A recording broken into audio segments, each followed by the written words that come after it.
Thank you very much, everybody. It's a great honor. Nice place. Very nice place. Mr. President, Mr. Prime Minister, Mr. Speaker, esteemed members of the Knesset and cherished citizens of Israel, we gather on a day of profound joy, of soaring hope, of renewed faith, and above all, a day to give our deepest thanks to the Almighty God of Abraham, Isaac, and Jacob.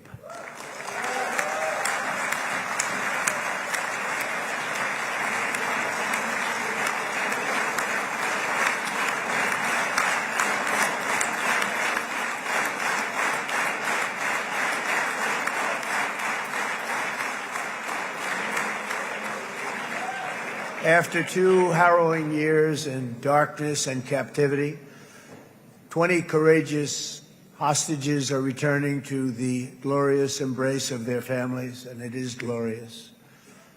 28 more precious loved ones are coming home at last to rest in this sacred soil for all of time.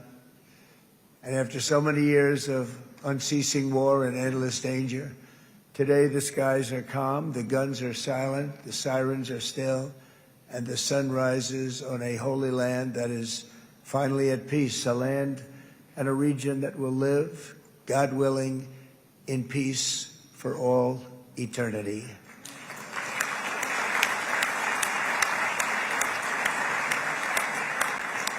This is not only the end of a war, this is the end of an age of terror and death, and the beginning of the age of faith and hope and of God. It's the start of a grand concord and lasting harmony for Israel and all the nations of what will soon be a truly magnificent region. I believe that so strongly. This is the historic dawn of a new Middle East. I want to express my gratitude to a man of exceptional courage and patriotism, whose partnership did so much to make this momentous day possible. You know who I'm talking about. There's only one, Prime Minister Benjamin Netanyahu. Bibi, please stand up.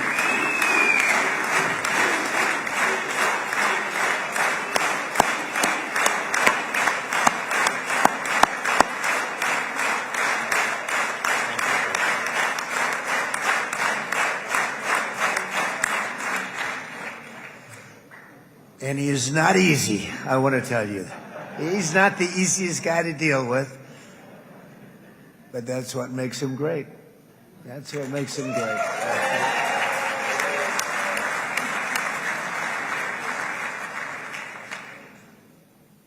Thank you very much, baby. Great job.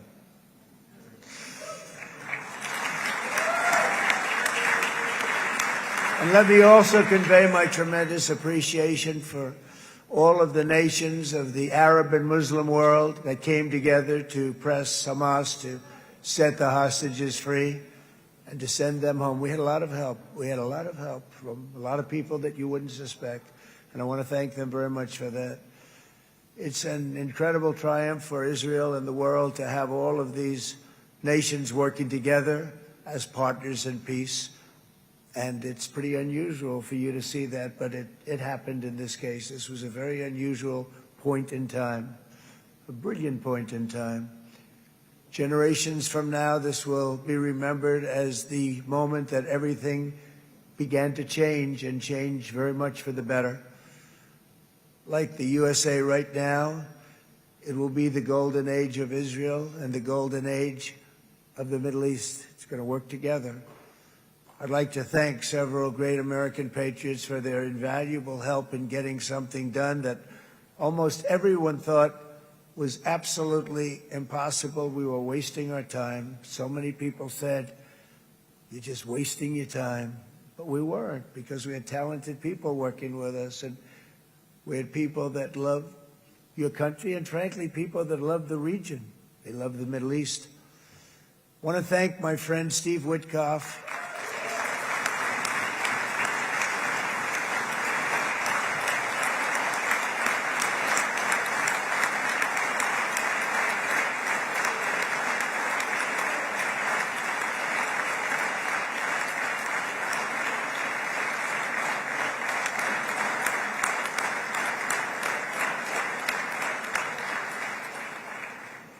You know, Steve was chosen by me.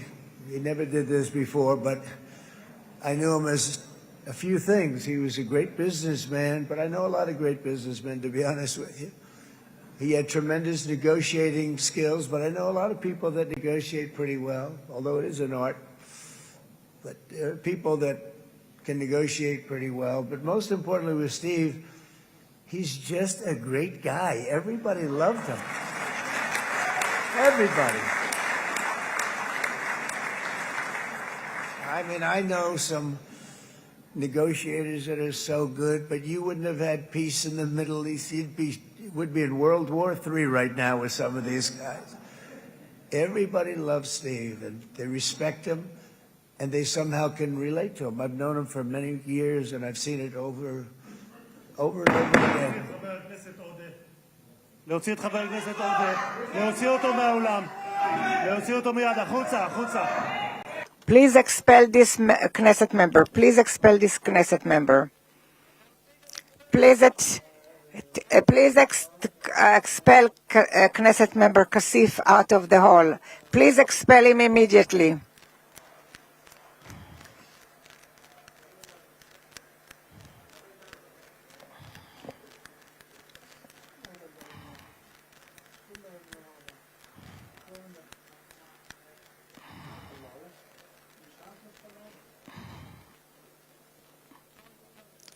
And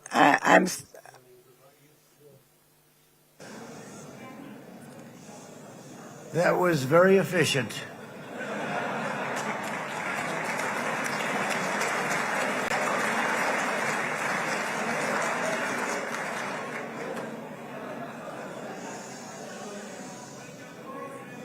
So back to Steve. He's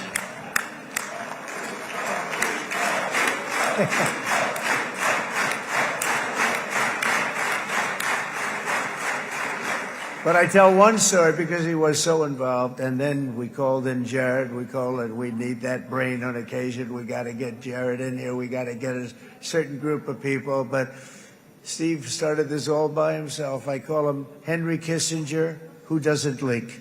Okay? Henry is a big leaker. He leaked. Steve doesn't leak. Steve just wants to get the job done. He wants to do what's right. But I'll give you just a quick story because, as you know, he's working on the war with Russia and Ukraine, a war that would have never happened if I were president. A shame. 7,000 young soldiers a week are being killed. More than that this last week. It's a shame that it never happened. But it did happen, and we won the race, and I took over this horrible war that's been raging, and I thought it would be easily settled. I thought it was a hell of a lot easier than doing what we just did very successfully with Israel and a lot of other people. But this came first, and we'll get that one. But I set up a meeting for him to meet with President Putin, thinking it would be a 15 or a 20-minute meeting. Steve had no idea about Russia, had no idea about Putin too much, didn't know too much about politics, wasn't that interested. He was really good at real estate, but he had that quality that I was looking for, and I didn't see it around in too many ways. And I set up the meeting with Putin, and I called. I said, is Steve finished yet? That was about a half an hour into the meeting. No, sir, he's not. He's still inside. This is in Moscow. I said, well, how's he doing? I don't know, sir. He's still inside. I called up an hour later. Let me speak to Steve. Sir, he's still with Putin. He's with President Putin. I said, wow, that's a long meeting, 1 hour. I called up an hour later, he was still with Putin. 3 hours later, he was still with Putin. 4 hours later, he started to get the word that he was going to be coming out soon. And in 5 hours, he came out. I said, what the hell were you talking about for 5 hours? And he says, just a lot of interesting things. We're talking about a lot of interesting things, including what he went in there for, but you can't talk about it for 5. You can talk about it for a certain period of time, and you know what you're getting. But that's a talent. That's a talent, where you can do that. Most people I'd send in, number one, they wouldn't be accepted. Number two, if they were, the meeting would last 5 minutes, and that's what happens with Steve. Everybody loves him. They love him on this side. They love him on the other side. and he really is. He's a great negotiator because he's a great guy. So thank you very much, Steve, very much.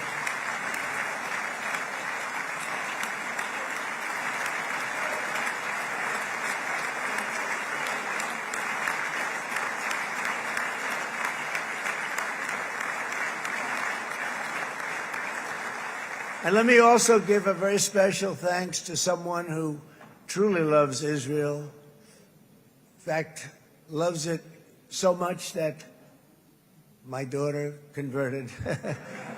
My daughter converted. I didn't know this was going to happen. And Ivanka's here.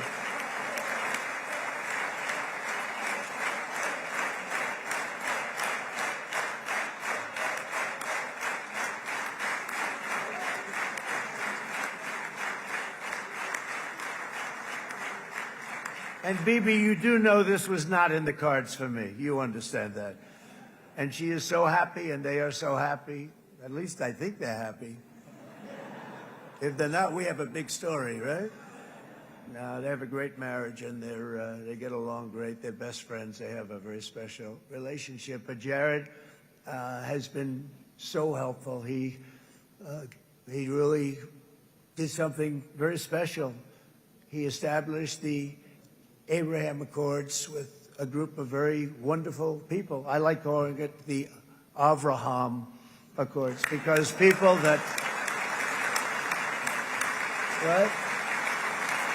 Avraham. It's so cool. It's so much sort of nicer, you know, the Abraham versus the Avraham.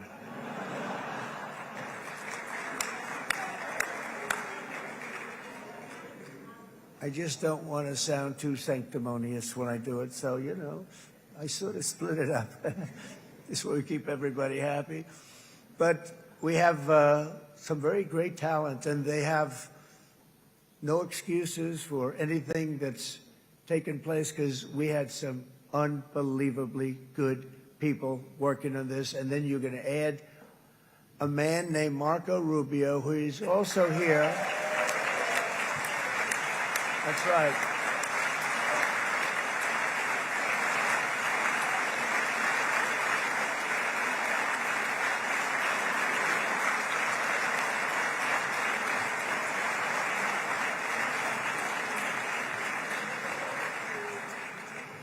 And I have a prediction that Marco will go down, I mean this, as the greatest Secretary of State in the history of the United States. I believe that.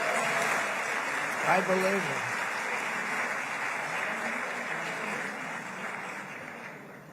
it. And he and I, you know, we really fought it out. You remember, he was tough. He was nasty. Who the hell thought this was going to happen, Marco, right? And now I'm saying he's going to go down as the greatest. He will. He was always smart and sharp, and people respect him. And then we have somebody who's young, but an unbelievable leader. I saw it a long time ago, and he's turned out to be even better than we thought. Right, Susie? I think even better. And that's Pete Hegseth, who is our Secretary of War, formerly Secretary of Defense.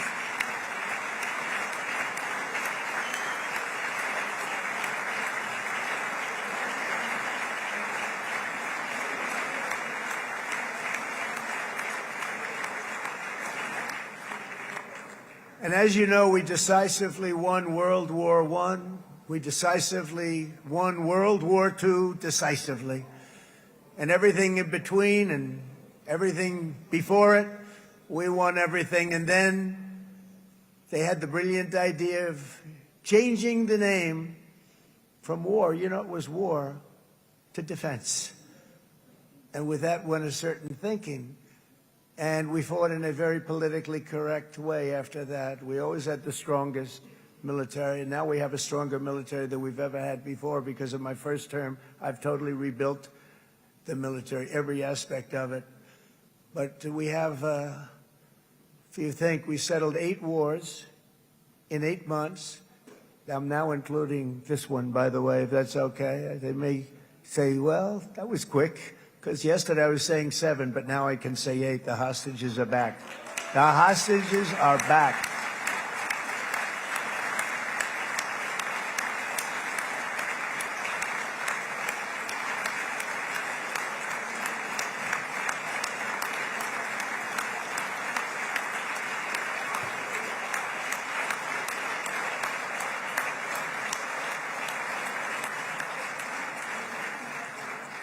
It is a good feeling. Isn't that nice to say? You know, I just said the hostage. First time I said the hostages are back. It feels so good to say it. But when you settle 8 wars in 8 months, that means you don't like war. Everyone thought I was going to be brutal. In fact, I remember Hillary Clinton during a debate, she said, look at him, he's going to go into war with everybody. And actually, she said, he's got a personality that's all about war. No, and my personality actually is all about stopping wars, and it seems to work. It seems to work. But it also means this name change and our attitude that we're not going to go into a war, but if we do, we're going to win that war like nobody has ever won a war before. We will not be politically correct, but we're not going to be there. And I think, you know, as you mentioned, Bibi, before, peace through strength, and that's what it's all about. The United States has the greatest and most powerful military in the, right now, history of the world. I can tell you we have weapons that nobody's ever dreamt of. I only hope we never have to use them. I rebuilt the military. I was proud to do it, but some of the things I hated to do. I hated certain of the weapons because the level of power is so enormous. It's so dangerous, so bad. But we have to do what we have to do. We make the best weapons in the world, and we've got a lot of them. And we've given a lot to Israel, frankly. And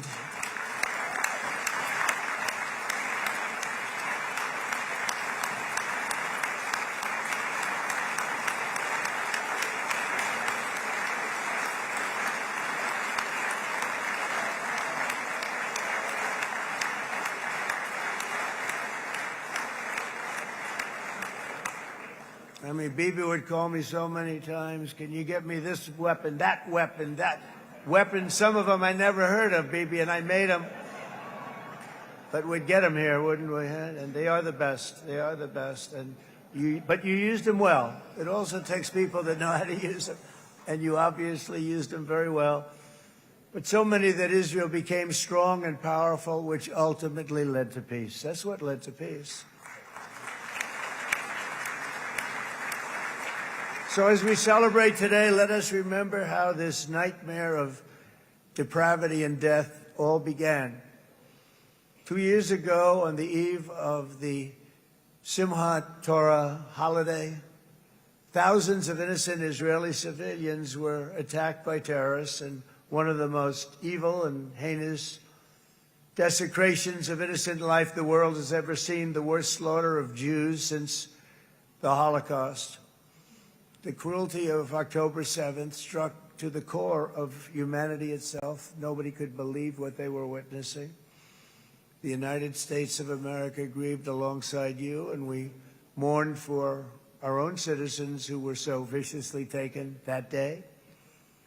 And to all the families whose lives were forever changed by the atrocities of that day, and all of the people of Israel, please know that America joins you in those two everlasting vows: never forget and never again.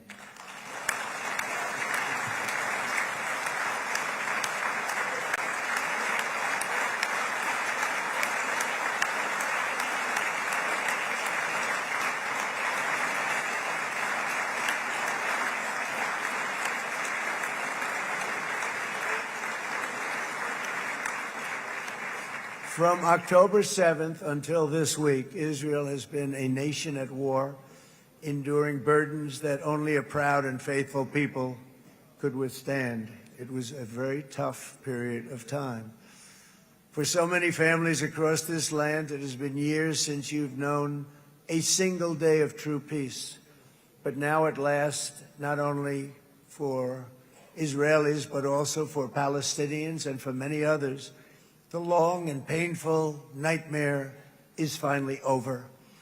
And as the dust settles, the smoke fades, the debris is removed, and the ashes cleaned from the air, the day that breaks on a region transformed, and a beautiful and much brighter future appears suddenly within your reach. This is now a very exciting time for Israel and for the entire Middle East, because all across the Middle East, the forces of chaos, terror, and ruin that have plagued the region for decades now stand weakened, isolated, and totally defeated.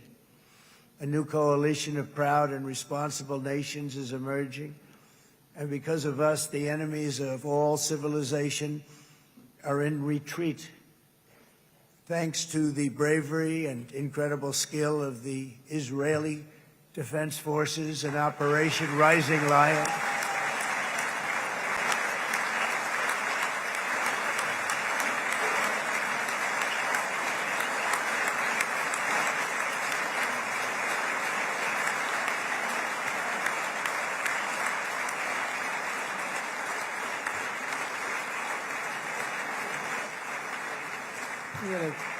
guy's central casting. Let's put him in a movie. Look at him.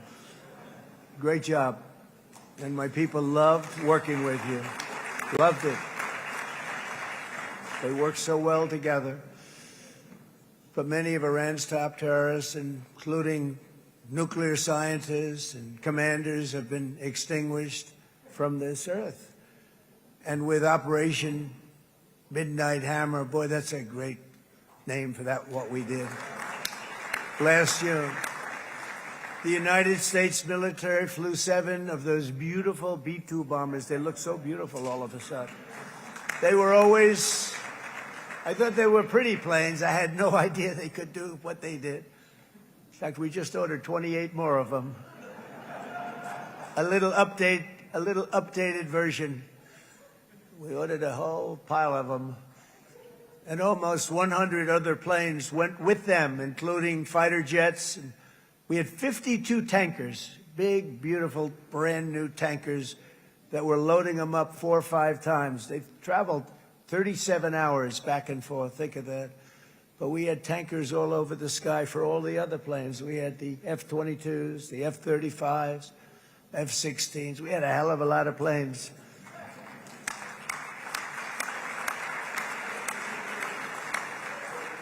So we had 52 gas stations in the sky. That's what they call them. I'll tell you, I wouldn't want to be flying one of them. We have our great General Raisin Cain right here. General, stand up. This guy. What a general. Thank you.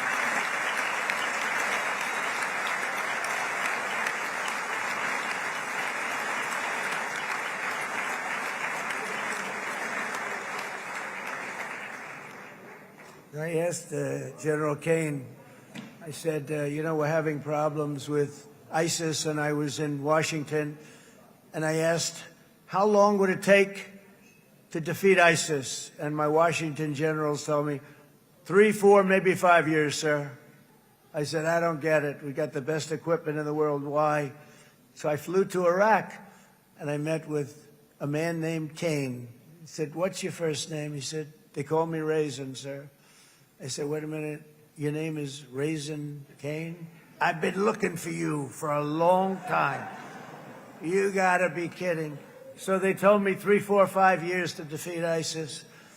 And I sit down with him and I say, why is it? I flew there in the dark of night. I landed, I'll never forget it. It was quite a trip. I'm glad I made it because I met him. I said, could I ask you, General? I come down. He said he was another general and a sergeant. Everybody was like central casting. They could go into a movie right now. Between him and you guys over here, we could get rich making movies, okay? And they got along so great. That's the beautiful thing, that your military and our military, Bibi, got along so great. But I was told by the television generals in Washington, we have the best equipment in the world. Why is it taking so long? And they said, 4 years. I said, so let me ask you, Raisin, how long would it take you to defeat ISIS? Sir, we can do it in 3 weeks, but you'll probably have some time left over. I said, you got to be kidding. What the hell are you talking about? They said 4 years. I said, well, sir, look, it's not my place to say, but you're asking me the question.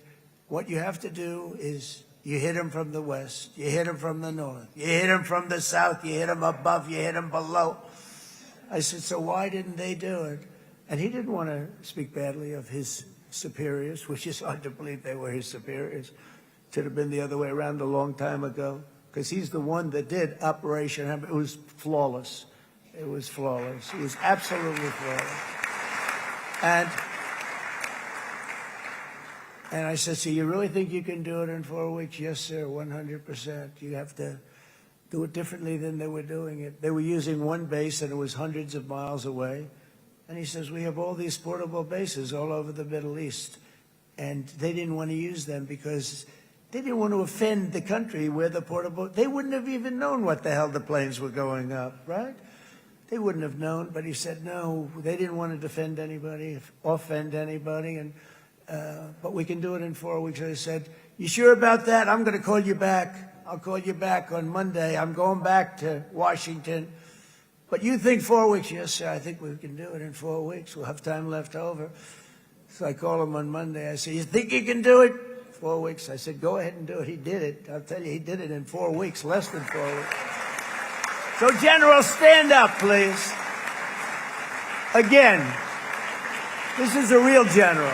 This is not a television general. He doesn't want to go on television.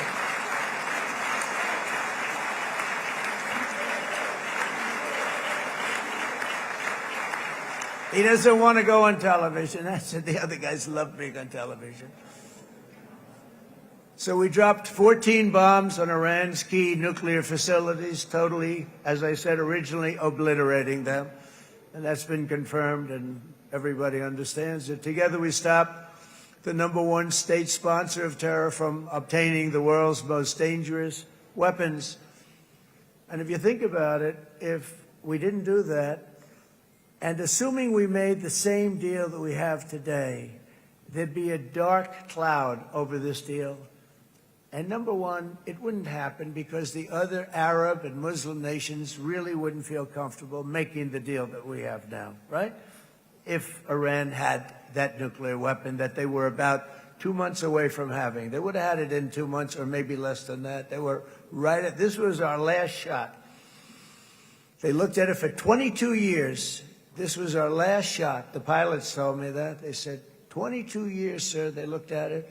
Our predecessors looked, they studied it. 3 times a year would do drills on that exact attack. And boy, did they get it right. But let's assume they didn't, and let's assume there was large-scale nuclear weapons in the hands of Iran. We couldn't be here today. Even if we signed the deal, which we couldn't do because a lot of people would not want to have anything to do with it, we took a big cloud off of the Middle East and off of Israel.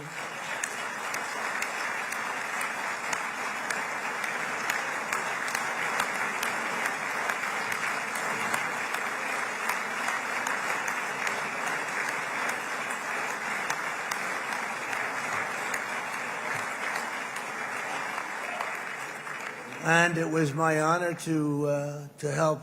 But isn't it true, though, that can you imagine the same, let's assume, Bibi, the same documents, we had everything the same, but you had somebody out there that was, in the opinion of everybody, all-powerful in the Middle East.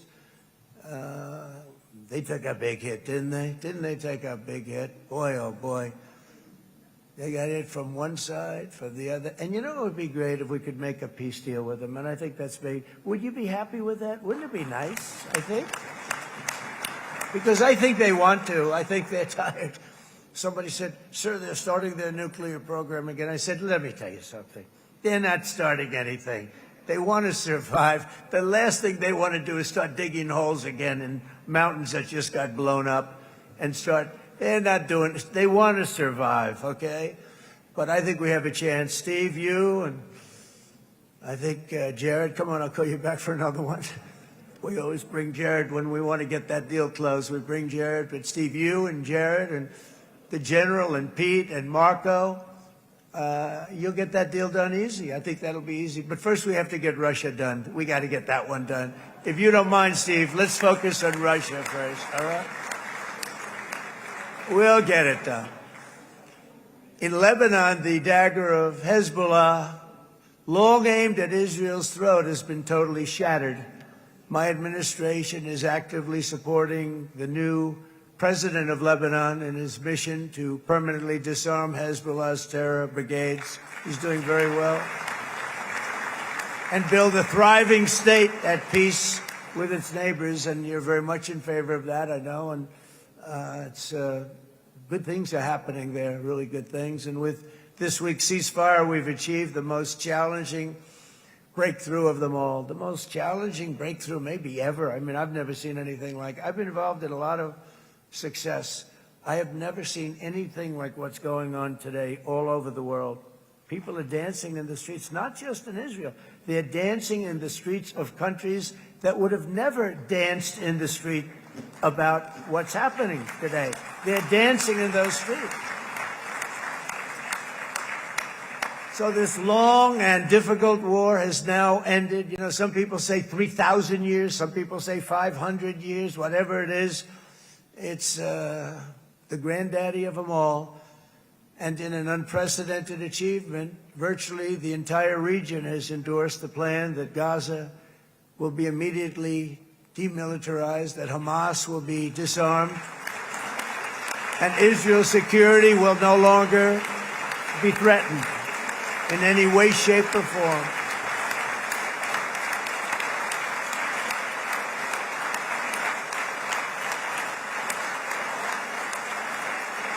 So Israel, with our help, has won all that they can by force of arms. You've won.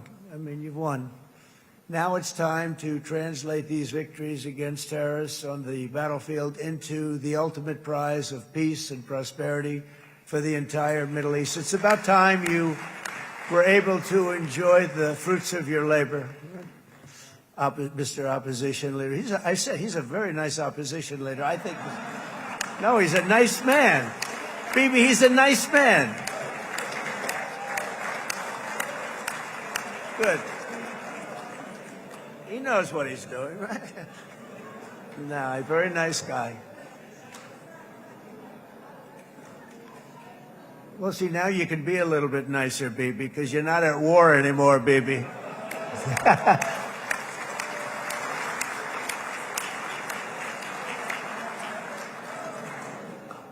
But only by embracing the opportunities of this moment can we achieve our goal of ensuring that the horrors of recent years will never happen again. You don't want to have to go through this again.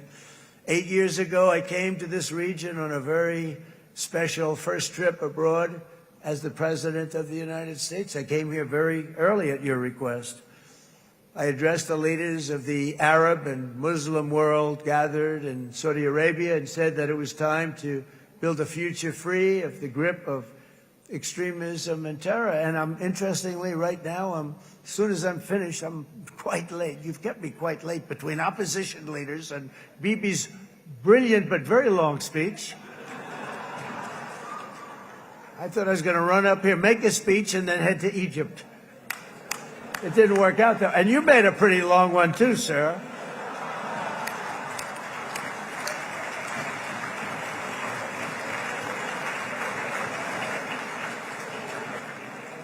But I liked what you all said. It could be worse. Supposing on top of it, I didn't like what you said. That would be no good, Ron, would it?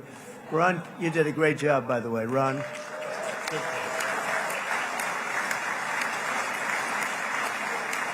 Yeah.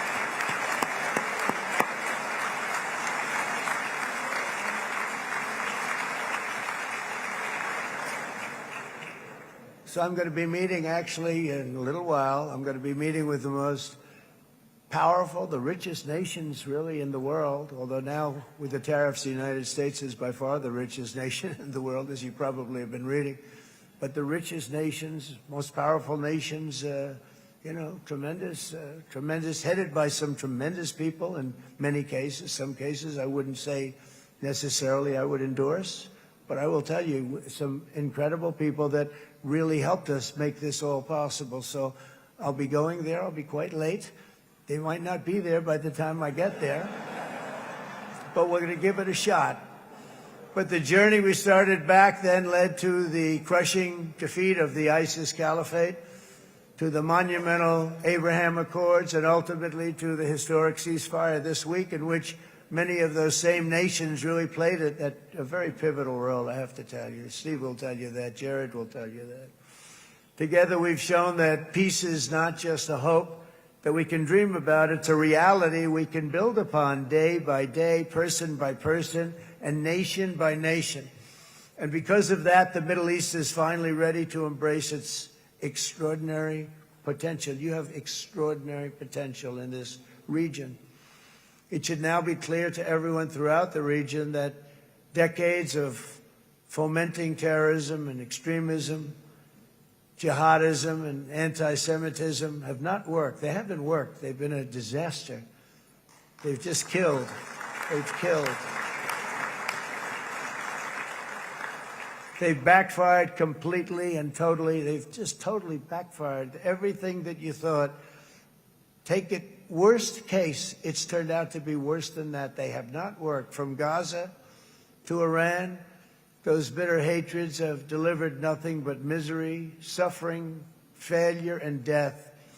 They've served not to weaken Israel, but to annihilate the very forces that did the most to foment this hatred.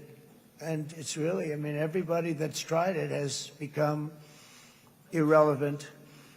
Meanwhile, we've seen those nations that set aside their differences, reached across ancient divides, and pursued engagement are now among the most successful in the region. They're getting along with Israel, and they're doing great. And I can tell you the 4 nations that joined the Abraham Accords early on, and you'd all be doing me a favor, and I'm going to be saying this in a little while to some other friends, would love you all to, is this right, Jared? Join up in the Abraham Accords. We have to join up and get together. You can have that whole thing filled out. We had a very weak administration, worst president in the history of our country by far. And Barack Obama was not far behind, by the way.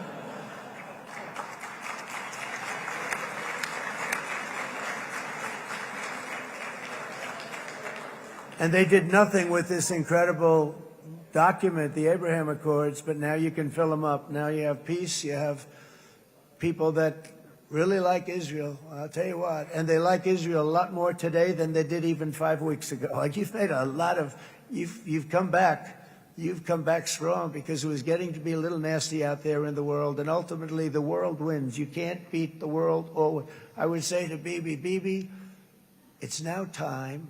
And he understood it better than anybody, because ultimately, you know, the world's a very big place. And I've said a lot. I said, this piece of land is very small. It's unbelievable what you've done with that tiny, you look at a map even of just not the world, the Middle East, and you have this little dot.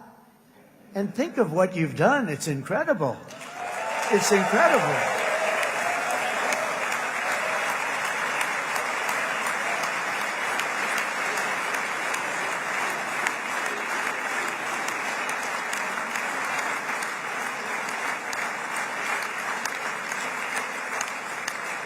But the world is loving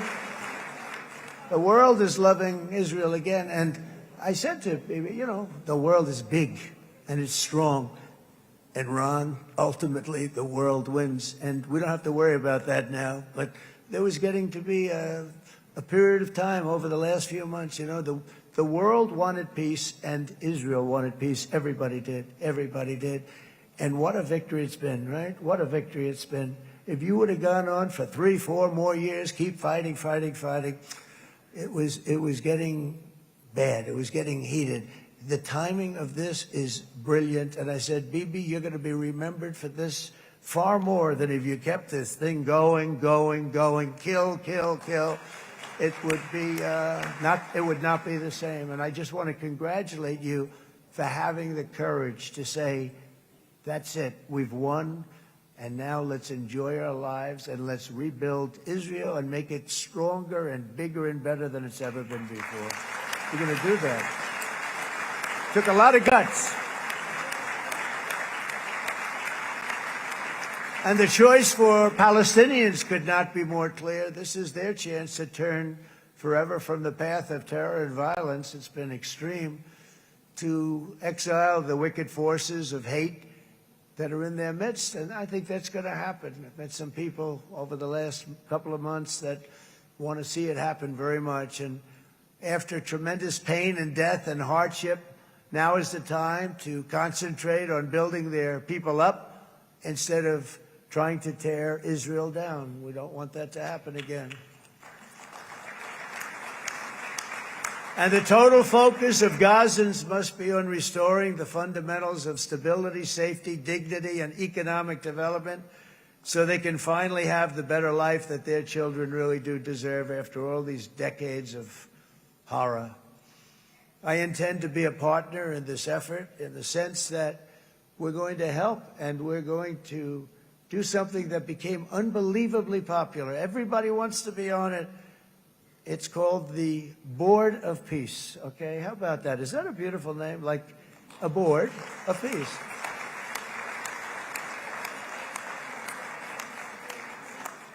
The only bad thing from my standpoint, every single nation involved has asked me to be the chair, and I'll tell you, I'm very busy.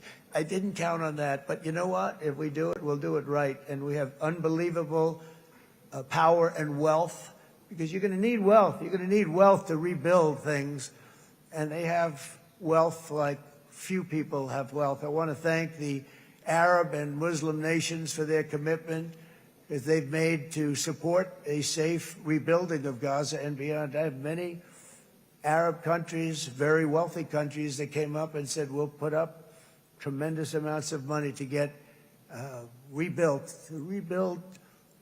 Gaza. And I think that's going to happen. The power, they want dignity, they want to come forward, and they want to say, and I want to say who they are, because what they're doing is going to be, I think, something that you're going to be very impressed with, Bibi. And you need that. You need the kind of economic power that they have, and they want to see it work. And they want to see it be safe. And they want to see it be good for Israel, too. And as much money as it will be, and it's a lot, as you can see, it's a lot. For these countries, it's relatively little relative to their worth. It's really a lot of money like most people could never even conceive. But for these countries, it's not that much, especially because it ensures success and stability in the Middle East, which is what they want to see. So many of them will be with us in Egypt in a little while, I think. I'm not sure. They may be gone. They may have taken their Boeing 747s and left. I said, what kind of a plane do you fly? 747. I said, that's a large plane. No, they may have. Steve, do you think they've left on their their brand new Boeing 747s? Or I don't know. We're going to find out soon. It's going to be a big story. There'll be 2 people left, and they'll be the 2 poorest ones.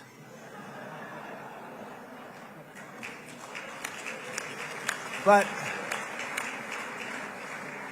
it will be the wealthiest and most powerful group of nations. So the group that we have assembled, that's waiting for us, is the wealthiest and most powerful group ever assembled at one time. There has never been a group like this.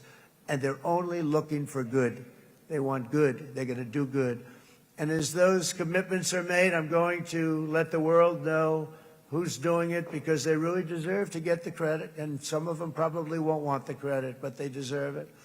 It's more obvious than ever that the productive and responsible nations of this region should not be enemies or adversaries. You should be partners and eventually even friends, and that's what's going to happen. I know it.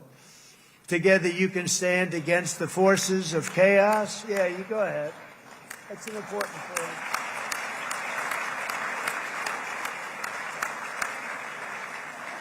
Because you can stand against the forces of chaos that threatened all of your interests, and it's always a big threat, and unleash incredible prosperity and opportunity for all the people of these lands, and that's what's going to happen. You're going to unleash numbers and success, the likes of which Israel has never been able to think of, because you're so firm, and you should be, and you've done the right thing in defending yourself. You're not going to have to worry so much about it. You've won, and now you can build, and you can do things that you never even thought possible. When you put that genius into doing something else, it's going to be something it's going to be a miracle. The miracle in the desert, it's going to be amazing. And it already is in a true sense. But it'll be wonderful when you can spend time thinking about other than war and defense and offense also. To that end, it's my firm hope and dream, frankly, that together the Abraham Accords will turn out to be everything that we thought they would. Those 4 countries were very, very brave in doing it. They did it at a very early point, and every single one of them benefits unbelievably financially. And if you noticed, even in this bad period that we just went through, they all remained a member of the Abraham Accords. They've done unbelievably well. And you know who you are, and I want to thank you. And they've stayed because of loyalty, but they've also stayed because it was really good business. They've made a lot of money being members, and you're going to all, I hope that every one of the countries that we're seeking, Jared, I hope they join quickly. No games, no nothing. Just join, get it. It's going to be a great peacemaker. It's really going to bring it together beyond anybody's wildest dream. So instead of building fortresses to keep enemies at bay, the nations of this region should be building infrastructure to weave your commerce closer together, because you've got to compete with the big world out there in commerce now. It's a different kind of competition. Instead of making weapons and missiles, the wealth of this region should flow to schools and medicine, industry, and, frankly, the new hot thing, artificial intelligence. It's a lot of intelligence you're going to have to be thrown off to pay back these sums of money that they're doing. But that's really the hot one. And I might say that the United States, a year ago, was a dead country. I say it to people. I heard it first from the King of Saudi Arabia. I then heard it from UAE. I heard it from Qatar. I heard it from many other countries. A year ago, the United States of America was a dead country. Now it's the hottest country anywhere in the world. It is the hottest. There's no question about it.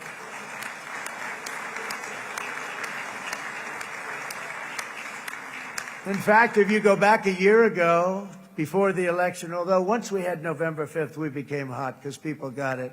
I would say November 5th was a time that we became really hot. But once you go back a couple of years, if I were in charge and the country was doing what nobody was going to ask me to speak. Nobody asked Joe Biden to come up and speak, I guarantee you that. And if they did, he would have turned them down, I promise you. He didn't speak. He didn't speak, and he didn't speak well. But all of the countries in the Middle East, it could have, what we're doing now, it could have happened a long time ago, but it was strangled and set back almost irretrievably by the administrations of Barack Obama and then Joe Biden. There was a hatred toward Israel. There was an absolute hatred.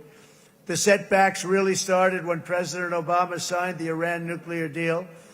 This was a disaster for Israel, and it was a disaster for everyone. And I remember that Bibi Netanyahu came to the United States and worked so hard to try and get Obama not to do that deal.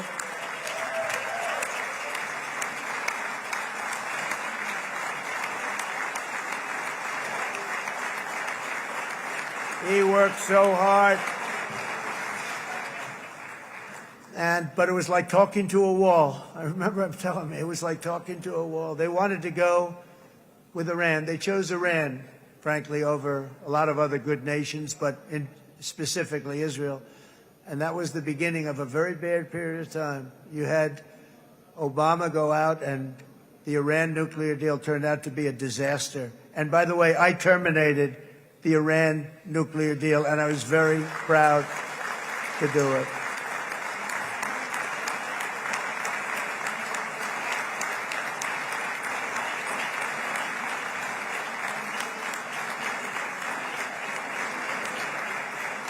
Yet even to Iran, whose regime has inflicted so much death on the Middle East, the hand of friendship and cooperation is open. I'm telling you, they want to make a deal. That's all I do in my life. I make deals. I'm good at it. I've always been good at it. And I know when they want. Even if they said, we don't want to make a deal, I can tell you they want to make a deal. All right, they do. They want to make a deal, and we're going to see if we can do something, because this is crazy what's happening, and we're not going to have this anymore. Neither the United States nor Israel bear the people of Iran any hostility. We merely want to live in peace. We don't want any looming threats over our heads, and we don't want to even think in terms of nuclear destruction. It's not going to happen, never will happen. There's nothing that would do more good for this part of the world than for Iran's leaders to renounce terror, stop threatening their neighbors, quit funding their militant proxies, and finally recognize Israel's right to existence. They have to do that. They have to do that. And to Iran, and as you know, this is not said out of weakness. There's no weakness. But I'm going to say this, that we are ready when you are, and it will be the best decision that Iran has ever made. And it's going to happen. It's going to happen. And they're good people. I know a lot of Iranians in the United States. They're good people, smart, hardworking people. They don't want to see what's happened to their country. The story of fierce Israeli resolve and triumph since October 7th should be proof to the entire world that those who seek to destroy this nation are doomed to bitter failure. The state of Israel is strong, and it will live and thrive forever.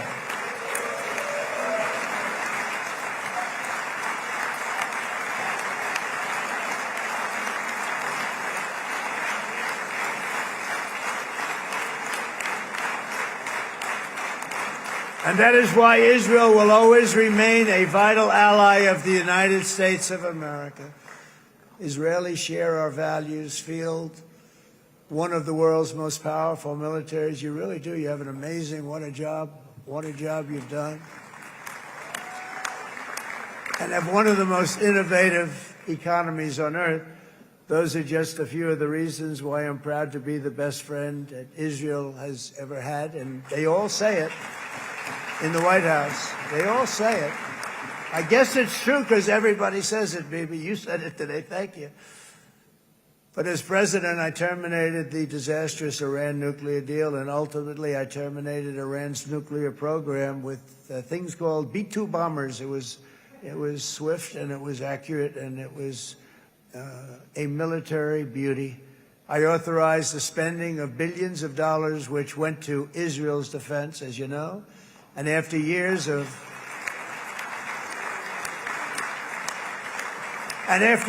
broken promises from many other American presidents, you know that, they kept promising. I never understood it until I got there. There was a lot of pressure put on these presidents. It was put on me too, but I didn't yield to the pressure. But every president for decades said, we're going to do it. The difference is I kept my promise and officially recognized the capital of Israel and moved the American embassy to Jerusalem.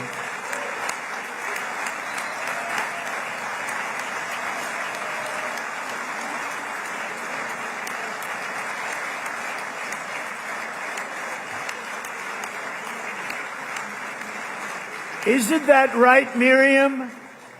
Look at Miriam. She's back there. Stand up, Miriam. Stand up.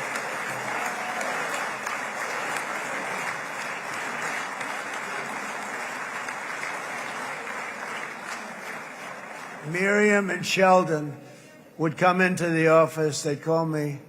He'd call me. I think they had more trips to the White House than anybody else I can think of. Look at her sitting there so innocently. She's got $60 billion in the bank. $60 billion. And I think she's saying no more. And she loves Israel, but she loves it, and they would come in, and her husband was a very aggressive man, but I loved him. He was a very aggressive, very supportive of me. And he'd call up, can I come over and see you? I say, Sheldon, I'm the president of the United States. It doesn't work that way. He'd come in. But they were very responsible for so much, including getting me thinking about Golan Heights, which is probably one of the greatest things to ever happen to Israel.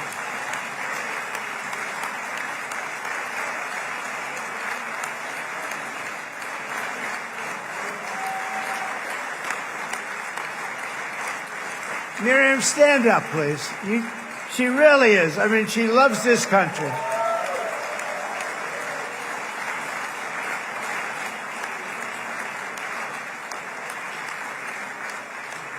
She loves this country. Her and her husband are so incredible. We miss him so dearly. But I actually asked her, I'm going to get her in trouble with this, but I actually asked her once, I said, so Miriam, I know you love Israel. What do you love more, the United States or Israel? She refused to answer. That might mean Israel, I must say. We love you. Thank you, darling, for being here. That's a great honor. Great honor. She's a wonderful woman. She is a great woman. I've always stood for the people of this community, and I always will. I'll always be with you. I'm always going to be with you. I guess maybe something could happen to change my mind. Somebody that's really stupid gets into office and wants to do really bad things, but that's about it. We don't think we're going to have that happen. I hope we're not going to have that happen. And this man is a good man right here. These two men are good men right here.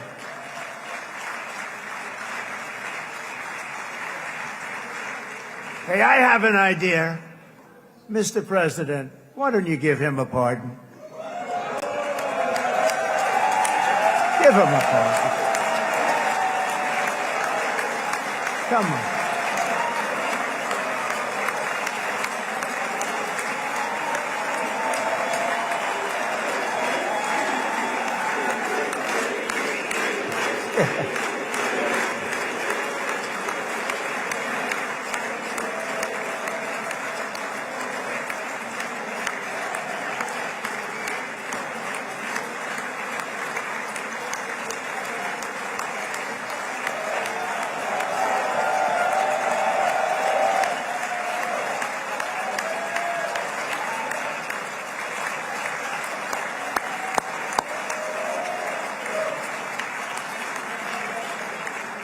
By the way, that was not in the speech, as you probably know. But I happen to like this gentleman right over here, and it just seems to make so much sense. You know, whether we like it or not, this has been one of the greatest wartime presidents. This has been one of the greatest wartime presidents. And cigars and champagne, who the hell cares about that?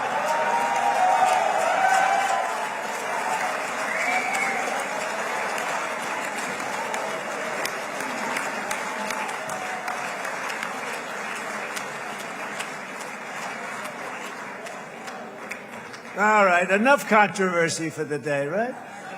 Actually, I don't think it's very controversial. So, you know, I mean, I see so popular. You are a very popular man. You know why? Because you know how to win.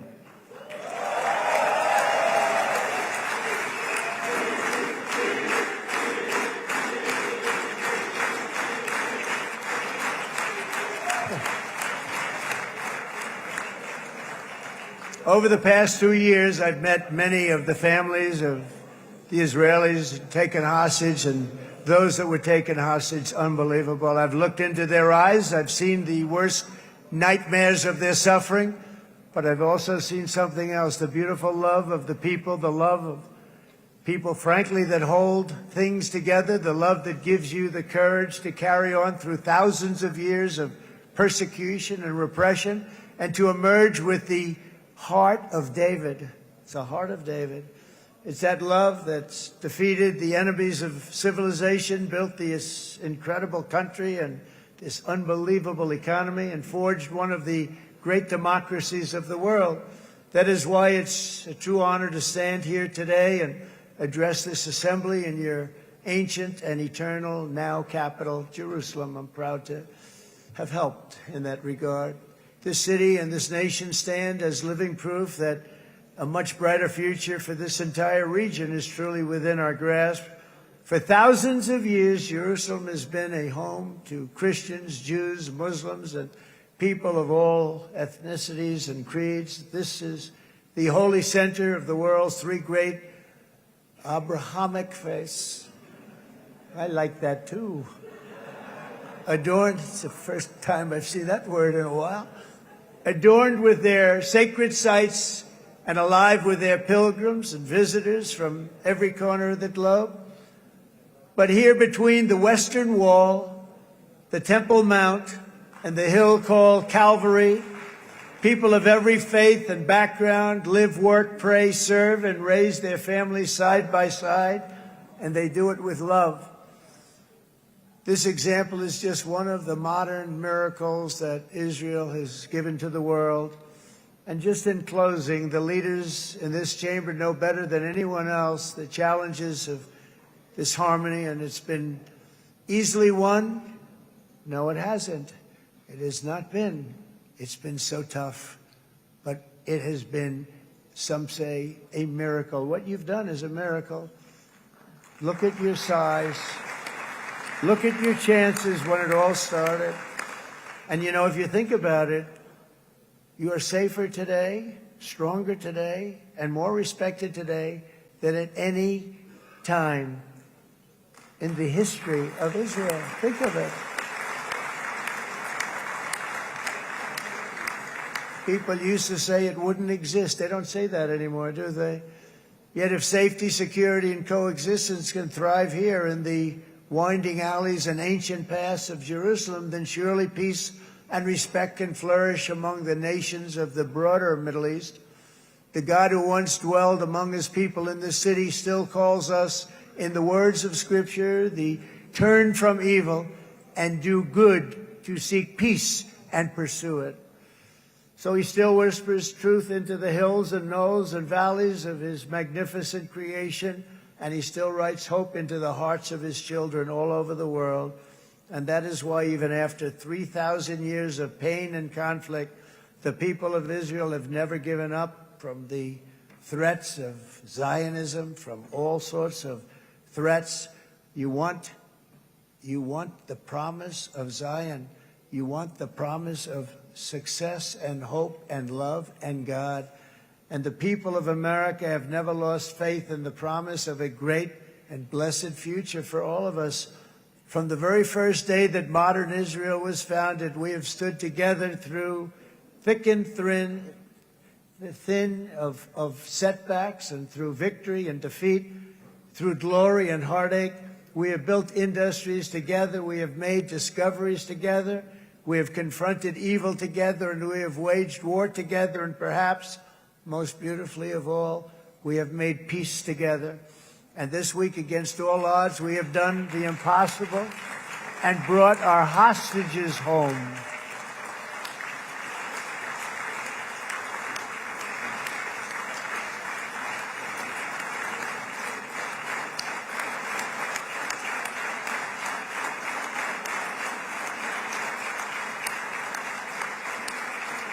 So now we're going to forge a future that is worthy of our heritage. We're going to build a legacy that all the people of this region can be proud of. New bonds of friendship, cooperation, and commerce will join Tel Aviv to Dubai, Haifa to Beirut, Jerusalem to Damascus, and from Israel to Egypt, from Saudi Arabia to Qatar, from India to Pakistan, from Indonesia to Iraq, from Syria to Bahrain, Turkey to Jordan, the United Arab Emirates to Oman, and Armenia to Azerbaijan, another war that I just settled. We are going to have hope, harmony, opportunity, and happiness here in the spiritual and geographic center of the entire world. That's what you are. Israel, America, and all of the nations of the Middle East will soon be safer, stronger, greater, and more prosperous than ever before.